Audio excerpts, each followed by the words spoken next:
What I thought we'd do this evening is think about a mother. I thought that was appropriate given that today is Mother's Day, and I want to spend time thinking with you about a mother. I got two very short readings. The first is in John chapter 2, and it's the first verse. It says, "And the third day there was a marriage in Cana of Galilee, and the mother of Jesus was there." Now, the second reading is much later in John's Gospel. It's in chapter 19, and it's verse 25. And I just want to read the opening clause. "Now there stood by the cross of Jesus his mother." You know, there have been many notable mothers throughout human history, and the biblical record is also replete with many notable mothers. For example, what about the first mother? Adam named Eve Eve because she was the mother of all living. Now, that's a title that cannot belong to anyone else. The Population Research Bureau in 2019 estimated that there have been 108 billion people that have lived on this planet. Now, you may take that figure with a pinch of salt because they also reckon that man has been here for 50,000 years. I'd much rather think about 6,000 years. But whatever the figure is, it will be multiple of billions. And Eve was the mother of them all. You know, sadly, the very first son that Eve produced turned out to be a murderer. This evening, I don't want to think about Eve, although I do want to think about one who was the seed of the woman. If the world's population was 108 billion, we could safely assume that 50 billion of them would have been female, at least 50 billion. But whatever the figure is, there is only one woman, fellow saint, only one that can bear the title, the mother of Jesus. And 3 times in the New Testament, Mary is simply called the mother of Jesus. She's called it twice in John chapter 2, and she's called it once in Acts chapter 1.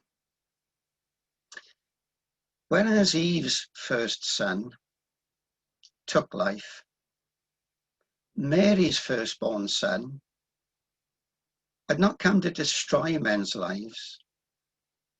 He said, "I am come that they might have life." Now, during the time the Lord was on earth, there were many that spent much time with him. But no one spent more time with him than Mary. Mary was there the day that he was born. And in Luke chapter 2, we read that she brought forth her firstborn son. But Mary was not only there the day he was born. Mary was there the day he died. And we read in John 19, "Now there stood by the cross of Jesus." She was there at the beginning. She was there at the end. There was a Joseph at the beginning. And there was a Joseph at the end. But you know and I know that it was 2 entirely different Josephs. The Joseph at the beginning was a carpenter. that Joseph at the end was a counselor. Now, both men are called just, but the Joseph that was at Bethlehem was not at Calvary. And the Joseph that was at Calvary was not at Bethlehem. But Mary, she was at both places.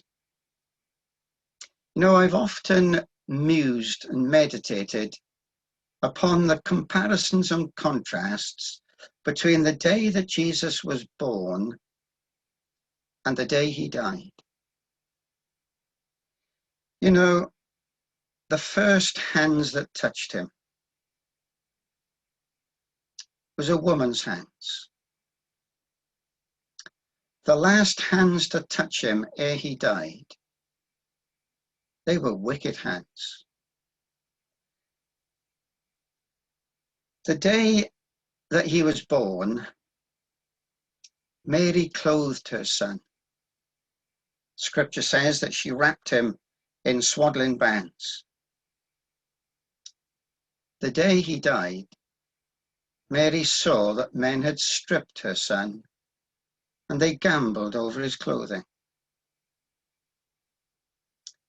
On the day he was born, Mary laid him down. The scripture says she laid him in a manger.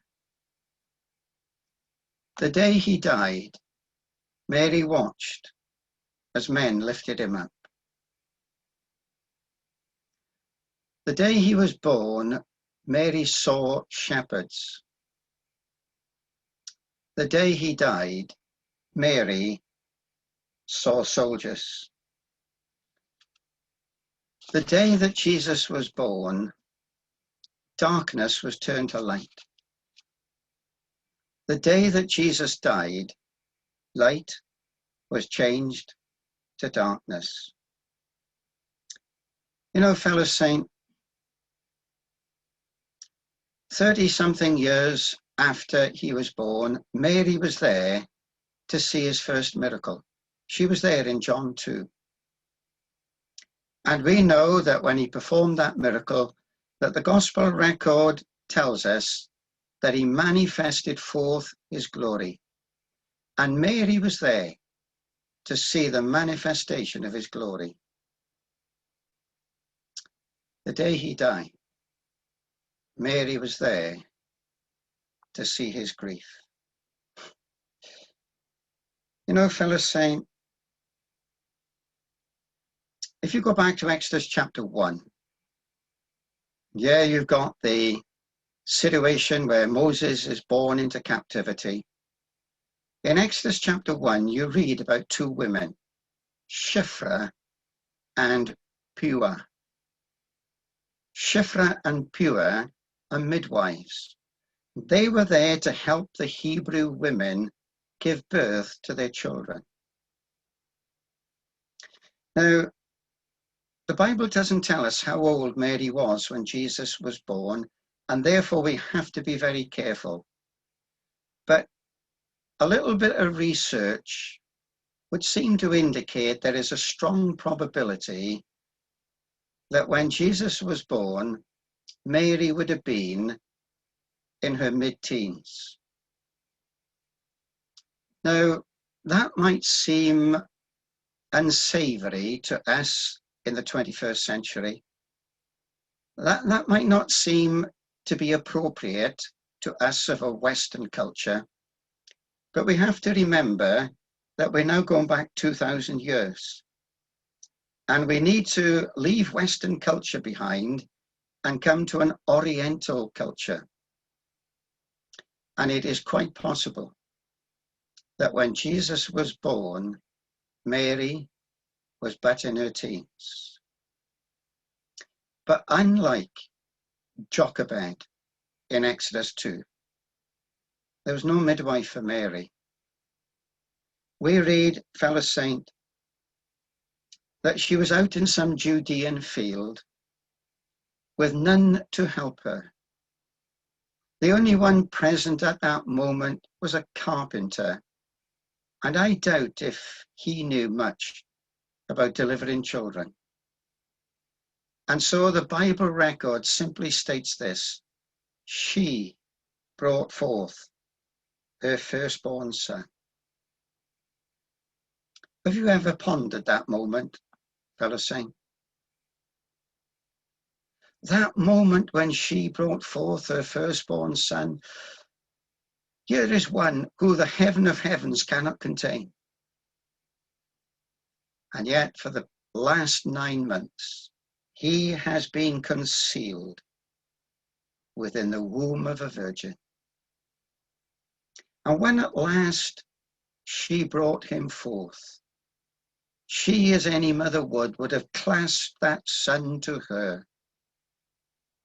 And yet, fellow saint, as she nursed and caressed that newborn child, simultaneously, he was holding every atom of the universe in its absolute right order and right place. For by him, all things consist. And that moment when she brought forth her firstborn son, and I speak with due care, she's looking down on a few pounds of human flesh. And yet, she is looking down on one who is the image of the invisible God. And here now, the one who John opens his gospel and tells us was with God, now at this moment when she brings him forth, he's now dwelling among us. All the wonder of it. You know, in recent weeks, I've been having a brief look at Hebrews chapter 9. Hebrews chapter 2, verse 9. And in Hebrews 2, verse 9, we read, but we see Jesus, who was made a little lower than the angels. And the saints in Caerphilly will have heard me referencing this a week past today. The word little there, it can mean for a little time, but that, I don't believe, is what the writer is emphasizing. He's not talking about time, he is talking about position. And he tells us that Jesus was made a little inferior to angels. Now, the writer then tells us why. He was made a little lower, a little inferior. There's nothing wrong with that translation. He was made a little inferior to angels. For what reason? For the suffering of death. Fellow saint, when I was born in 1950, I was born that I might live. But out in that Judean field that day was born a wee child that he might die. He was made a little lower than the angels for the suffering of death. Now, I wouldn't want anyone to think that I am detracting from who the Lord was while he was here. Fellow saint, there was no diminution in his coming into humanity. His essential being was not in any way undermined, but he had two distinct natures. He was both simultaneously divine and human. And Wesley got it right, didn't he? When penning what we refer to as a carol, he said, veiled in flesh, the Godhead see. Hail the incarnate deity. You know, I've quoted this verse before on one of these sessions, the words of Josiah Conda in his hymn. And in one of the verses, I think it's the third verse, he says, true image of the infinite, whose essence is concealed, brightness of uncreated light, the heart of God revealed. The wonder, fellow saint, the wonder of that moment when she brought forth her firstborn son.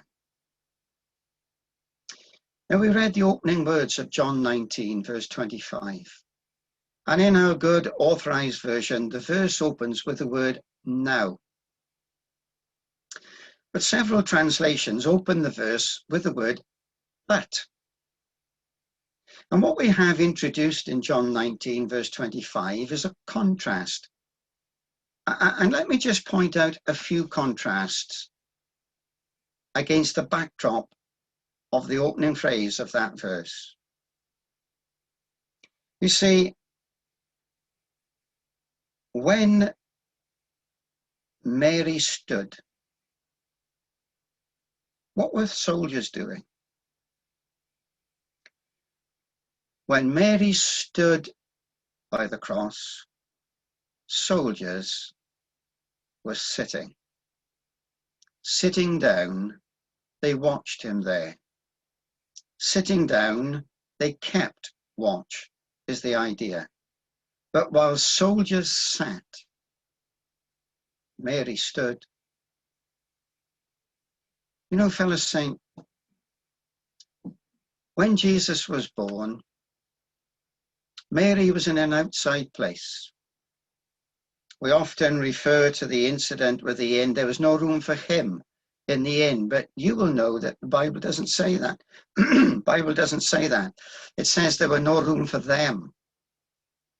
But the point is that Mary was in an outside place, and in all probability in a field, a Judean field, an outside place. She was outside of Bethlehem. When Jesus died, she was in an outside place. Not outside Bethlehem now, but outside Jerusalem. Says the hymn, there is a green hill. Don't know if it really was, but that doesn't matter for now. There is a green hill far away without a city wall. We know, fellow saint, from the writer to the Hebrews, he was without the gate. And the day he was born, Mary was in an outside place. And so too, the day he died. But while soldiers sat, she stood. Now it is said of some at Calvary, they passed by. Not Mary. It says she stood by. The centurion stood over against. That means opposite the cross. Mary didn't stand opposite. Mary stood alongside. You know, it is said of some women, in Mark 15, they followed afar off. But Mary stood by. What about the disciples? Well, I know that John came back, but what about the disciples? Well, we read, fellow saint, that they all forsook him and fled. And in contrast to all the disciples, we read, but Mary stood by. You know, that day, that morning, fellow saint, 4 people were pierced at Calvary. 3 men and a woman. The 3 men were pierced by nails. The woman was pierced by a sword. The 3 men were pierced through their hands and their feet. The woman was pierced through her soul. And you know, I wonder, as Mary stood at that cross, did her mind go back 33 years? When she's cradling her infant son, her newborn, barely but a few days old, she carries him into the temple. There she meets Simon. That day Simon said to her, "Yea, a sword shall pierce thine own soul also." You know, I have reason to believe that Mary knew what suffering was. The fact that there is no Joseph mentioned at Calvary would seem to indicate to me that maybe by now Joseph was dead. The fact that Jesus commits Mary to John would seem to verify the fact that by now Mary was a widow. Now, if Jesus was born when she was in her mid-teens, by the time he died, by the time you get to Calvary, she would have been in her late 40s. She's a widow.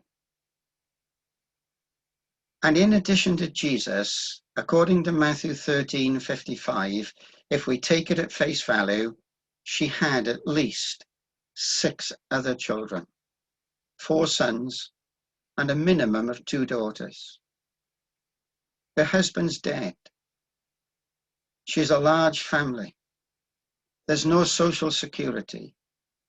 I think Mary knew a lot about suffering and sorrow. But there's a realm of suffering, fellow saint, that surpasses it all.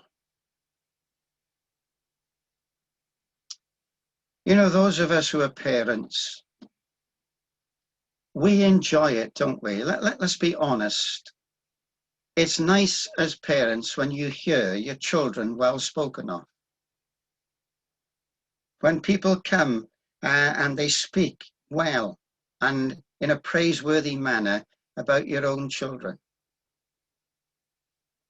I want to tell you that Mary, on more than one occasion, had to endure great sorrow.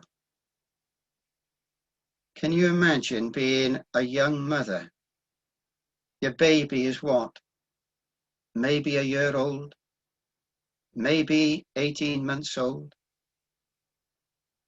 And you have to flee with your baby because somebody wants to kill him. Now, you mothers that are listening to me, can you imagine that? What about the home? What sorrow there must have been for Mary as a mother to watch that family growing and knowing that none of Jesus's brothers believed him. The sadness of that. Can you imagine, fellow saint, what it was to Mary when Jesus came to Nazareth? Now, bear in mind, that's where he had been brought up. As Jack Hay was telling us last night, he became known as Jesus of Nazareth. I believe I'm right in saying that 17 times he's called Jesus of Nazareth, and he comes to his hometown. What are they going to do with him? Their intent is to take him to the brow of the hill on which the city was built and to cast him headlong. The grief that must have been Mary's, fellow saint, but none of it compares to the agony and the grief that was hers. As that day she stood at the foot of the cross and she sees her own son blood-stained and spittle-drenched, reviled and hated. Fellow saint, what grief must have been Mary's, and yet she stood. She stood by. she stood by the cross. My time's up. Let me just close with one other thought. When Jesus was born, there was no home for him. There was no room, neither for Mary, nor Joseph, nor Jesus. But ere he died, he made sure there was a home for Mary. And he commits Mary to the care of John. And I love to think, that when John came home from a day's fishing, in the days when he was doing that, and the meal was over and they'd sat down, I know the hymn wasn't written then, but I can well imagine if it had been that John would be singing, "More about Jesus would I know." And with great fervour he would have sung, more about Jesus. Tell me more about Jesus. And I love to think, that many an hour John said to Mary, "Mary, tell me more about him." And she could tell him, fellow saint, things that you and I don't know, because there's hardly anything recorded of the first 30 years of his life. And maybe that's the reason that when John winds up his gospel record, he says, and I'm paraphrasing you, there were many other things which Jesus did, which if they should be written every one, I suppose the world itself could not contain the books that should be written. Now, where would John have known about that? Well, I have no doubt in my own mind that one source was in that home. Mary, tell me about him. With this, I close. I want to think of two events, both of which lasted 3 days, that were separated by about 21 years. Each event was of 3 days' duration. And I have no doubt that on both occasions, and I'm told in relation to the first of them that this is true, I have no doubt that in those 3 days, Mary was sorrowing. Now, in the first of those 3 days, while Mary was sorrowing, Jesus was in the temple. I'm thinking about the incident of when he was 12 years of age. For 3 days, she neither saw him nor heard him. And she said to him, "Thy father and I have sought thee sorrowing." The second time of 3 days, I wouldn't doubt that Mary sorrowed. But while she was sorrowing, Jesus was in the tomb. Now, on the third of those days, John and Peter go to the tomb. And they look in, and John observes the way that the clothes are lying. And John knew from the way that those clothes were lying, those grave clothes, he knew that Jesus was alive. Where does John go? Well, in fact, the Bible tells us both John and Peter, they went to their own homes. And I have no doubt, fellow saint, that John went back to his own home and he opened the door and he said, "Mary, he's alive." To borrow the words of 1 Corinthians 15, now is Christ risen from the dead. I'm not talking about Mary tonight, fellow saint, that you might worship her. She was highly favored. She was blessed among women. She had the privilege, the only woman who's ever lived that had the privilege of being called the mother of Jesus. But I've not talked to you tonight about Mary, that you might worship him, but rather that you and I might be like wise men of old, who, when they came into the house, they saw the young child, and Mary his mother, and they worshipped him.